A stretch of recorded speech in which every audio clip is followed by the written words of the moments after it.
Hey there everyone, and welcome back to World Hikes.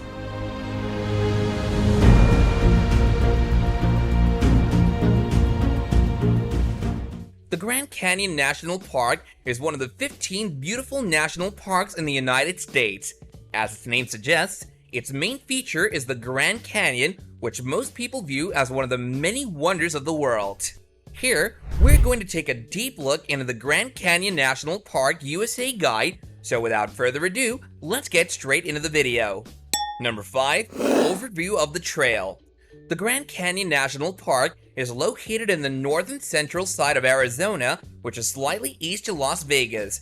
As you may have already guessed, the thing that the park is famous for is the 5,000 feet deep canyon, which has the Colorado River flowing through it. Just like all other canyons, the Grand Canyon also has two sides, which are the South Rim and the North Rim. Both of these rims are located pretty high up on the Colorado Plateau, with the elevation of the South Rim at Mather Point being 7,120 feet and the elevation of the North Rim being 8,250 feet. 10 air miles and the Colorado River cut between these 2 points and are present about 4,600 and 5,700 feet below the rims. So in other words, the river is the low-elevation desert area, while the South Rim is the mid-elevation yellow pine forest area, and the North Rim is the higher-elevation yellow pine spruce forest area. The temperature of the South Rim is pretty cool as it's relatively high, but the North Rim being above the South Rim is even cooler to the point that it's close by snow during the winter. It would take you a good 5 to 9 hours in order to hike down the trail, which is in a relatively good condition, while the hike up after some rest will take you anywhere from 5 to 9 hours, keeping in mind that it's about 9.5 miles distance-wise. If you're wondering how hard it is to cover the entire trail, well, it depends on you really. Factors such as how prepared you are both physically and mentally could either make your trip a fun little vacation or an absolute nightmare, but fear not if it's your first time as a hiker of the Grand Canyon, as the majority of visitors to the park who are intending to hike up and down the canyon are also first-timers, but do keep in mind that hiking the Grand Canyon is not at all the same as hiking somewhere else, so don't let that experience define your opinion on hiking in general. Number 4. Getting prepared and getting there.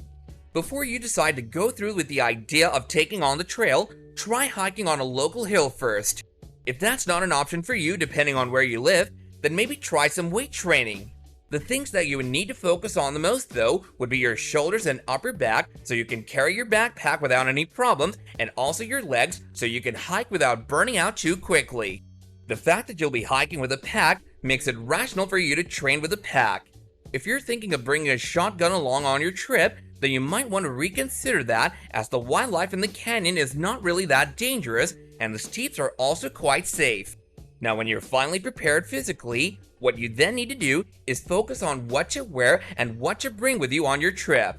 Jump into your canyon gear and don't forget to break into your footwear so your feet don't get blistered during the trail, and don't forget to hydrate thoroughly the day before your hike and have some water bottles with yourself, as once you're in the canyon, water becomes somewhat of a scarce resource. Having a medical kit in your pack may also be a good idea, as there are about 300 to 400 rescues happening in the Grand Canyon every year, so yeah, the Grand Canyon is a place where you should be prepared for any type of accident, and therefore a medical kit could come in handy, but remember not to overfill your pack with unnecessary stuff and making it too heavy for your own good. The most convenient way to get around the Grand Canyon would be to go by the shuttle bus, which is operated by the National Park Service. These free-of-cost shuttles will take you anywhere in the South Rim, but if you're planning to head right to the North Rim, then using a car would be a better option. Although there is limited parking in the North Rim, you could still get a parking spot in the North Rim campground or at the Grand Canyon Lodge. Number 3. Trail description. No matter which part of the Grand Canyon you visit, you can expect to see some marvelous views along the way. The rims at every side all have beautiful sceneries for people to see, which sets it apart from all other canyons and makes it very unique. You see, there's a reason why common people and hikers alike have it in their bucket list. If you're an introvert, then you're out of luck, as there are nearly 5 million visitors to the Grand Canyon National Park every year, and also expect to say hello to animals too, as the wildlife in the Grand Canyon is nothing short of diverse including huge birds like California condors, bighorn sheep, elks, and rattlesnakes.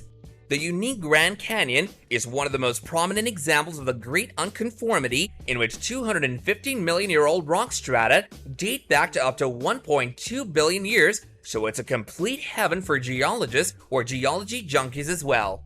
Number 2. Opening hours and facilities.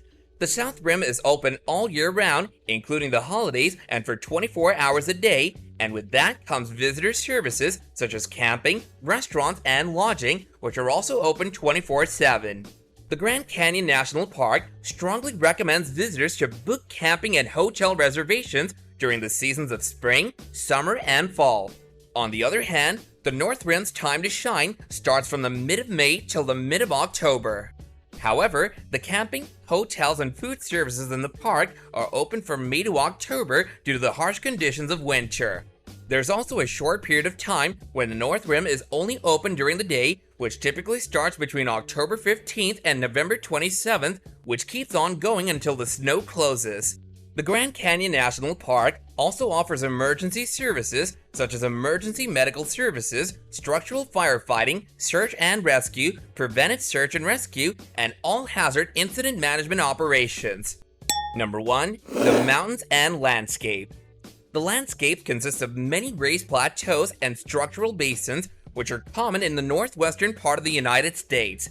Efficient drainage systems have also been built deep within the rocks and form many steep-walled canyons. The higher elevation zones are home to green forests, while the lower elevation zones consist of a bunch of dry but beautiful deserts.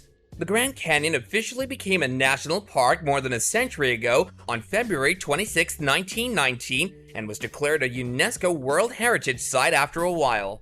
Even though the canyon was first discovered long before it became a national park, it became popular among Americans in the late 19th century after railroads were built in the area and infrastructure was developed.